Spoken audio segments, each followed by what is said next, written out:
Straight ahead on IU NewsNet Daily, big news for students as Dunn Meadow is set to reopen soon, over 100 days after the space was first fenced off.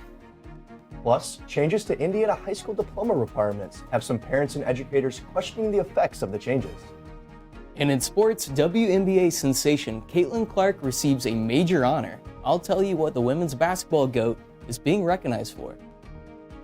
All that and more coming up. The final IU NewsNet Daily of the semester starts right now.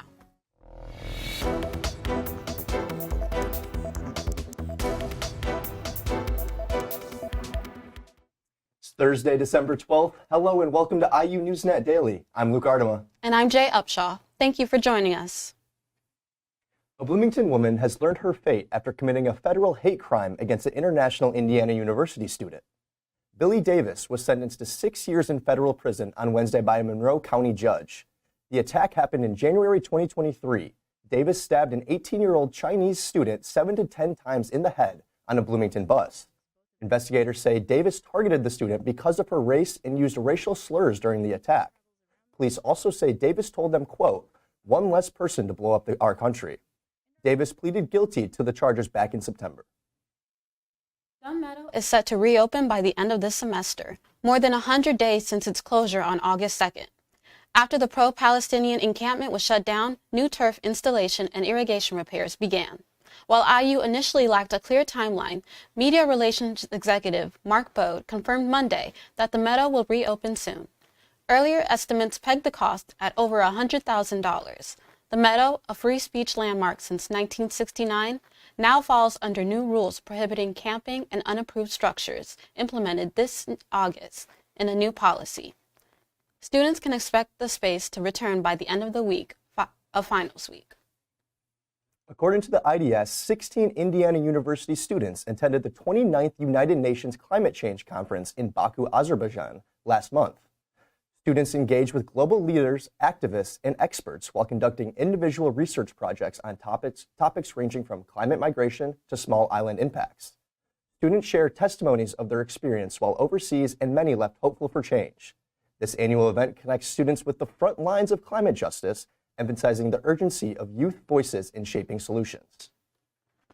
An explosion destroyed a Bloomington community hub and left one person injured on Monday. Fire officials believe a gas leak inside the Bloomington Shrine Club, located on Thompson Road, caused the explosion. Firefighters responded to the building to find several windows blown out, but no fire, according to the Monroe Fire Protection District. The Shrine Club, which supports Shriners Hospitals for Children, will stay closed until renovations are complete, a process expected to last well into the new year. Monroe County is honoring the life and legacy of longtime County Council member Cheryl Munson, who passed away Tuesday at the age of 80. Munson, re-elected last month to a fourth term, is being remembered as a pillar of the community by the Monroe County Democratic Party. They say her contributions were immeasurable. Her campaign focused on issues like affordable housing, food security, and better transportation.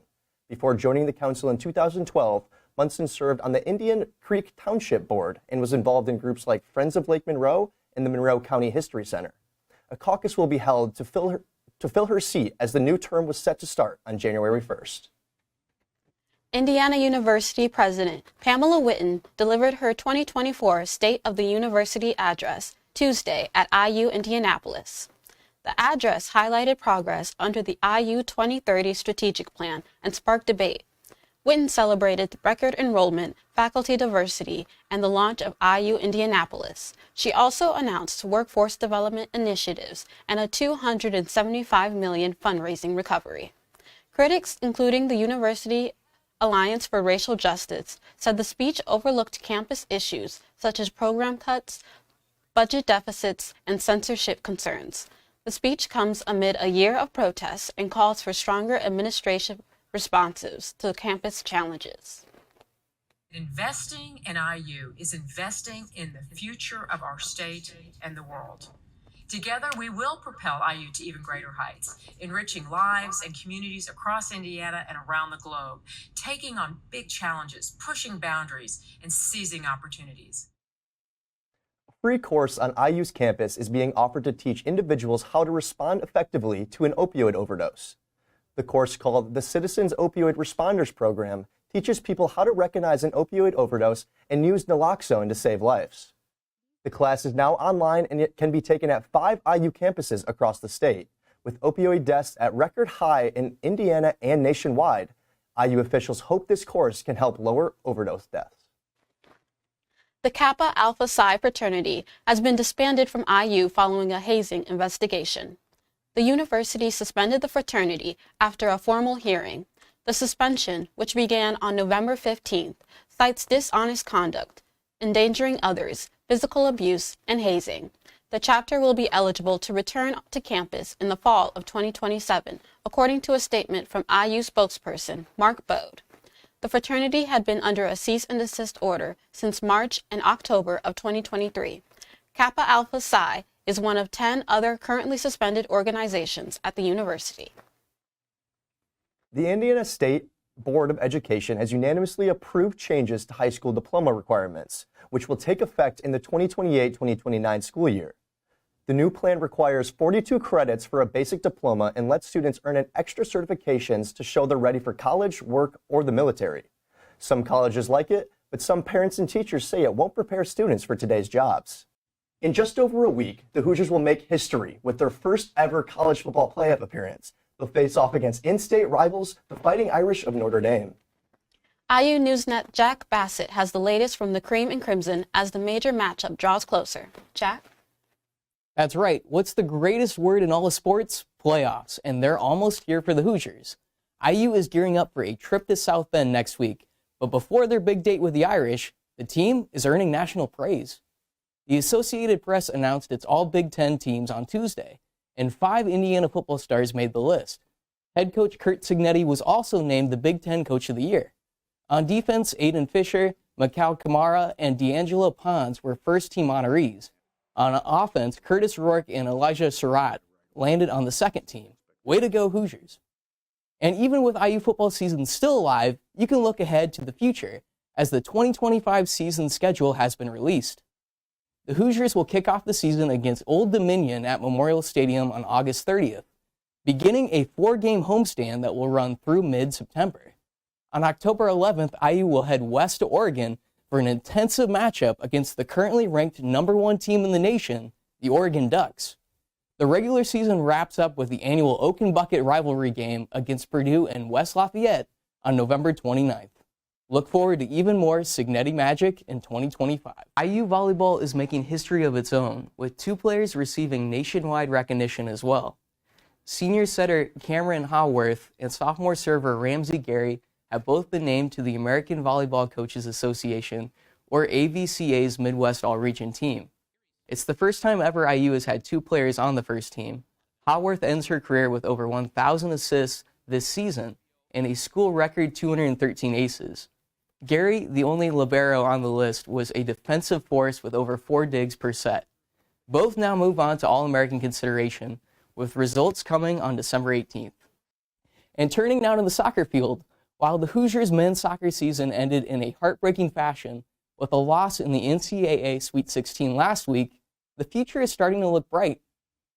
IU adding Butler star forward Palmer Alt from the transfer portal.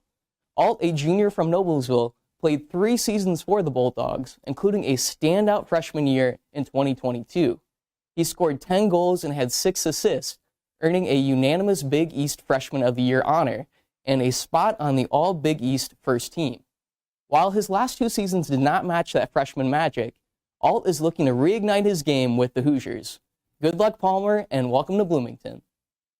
And get ready to dive into the waters of nationwide competition, because IU is the proud host of the 2024 USA Diving Winter National Championships that's taking place right now this week.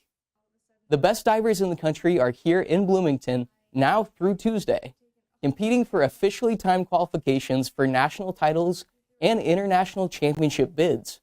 Divers will contest events in synchronized 10-meter and 3-meter, plus individual 1-meter, 3-meter, and 10-meter competitions, with official qualifying rounds beginning on Sunday.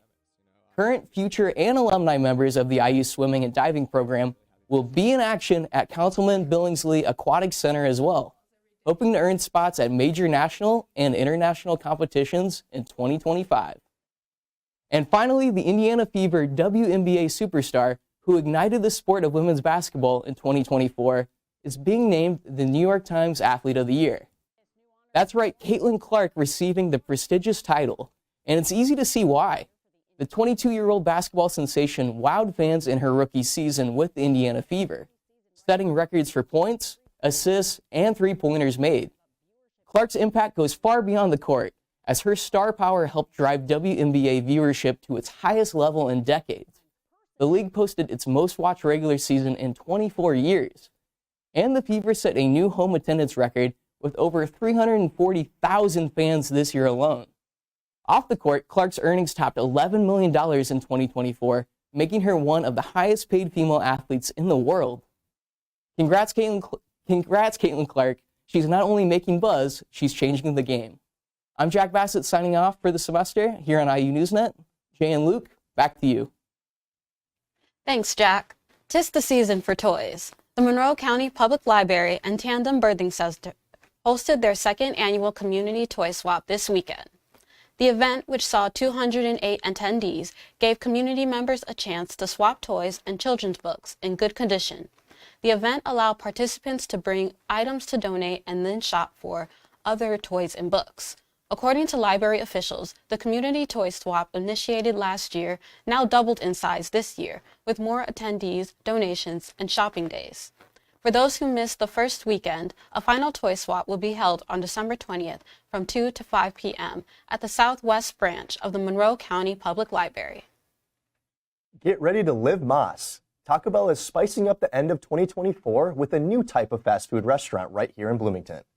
The Mexican fast food chain is bringing a Taco Bell Cantina to town. This new concept features specialty alcoholic beverages, a unique dining experience, and exclusive menu items. The Bloomington Cantina will open its doors at 2611 East 3rd Street in the former location of Sahara Mart. According to a flyer posted at the South Walnut Street drive-thru, the grand opening is set for Friday, December 27th. This will be the second cantina located in Indiana, the first opened last year in downtown Indianapolis. IU football fans are facing high ticket prices as the Hoosiers prepare to take on Notre Dame in the first round of the college football playoffs. Secondary market ticket prices are starting at over $1,000 and climbing past $5,000, with parking passes ranging from $500 to $2,000. IU has adjusted its winter commencement schedule to accommodate the game, moving ceremonies earlier in the day so graduates can attend the 8 p.m. kickoff in South Bend. Well, that does it for us in the newsroom. We're signing off and wishing you a great day and happy holidays. From all of us here, thank you for watching and tuning in to IU NewsNet Daily this semester, and go Hoosiers.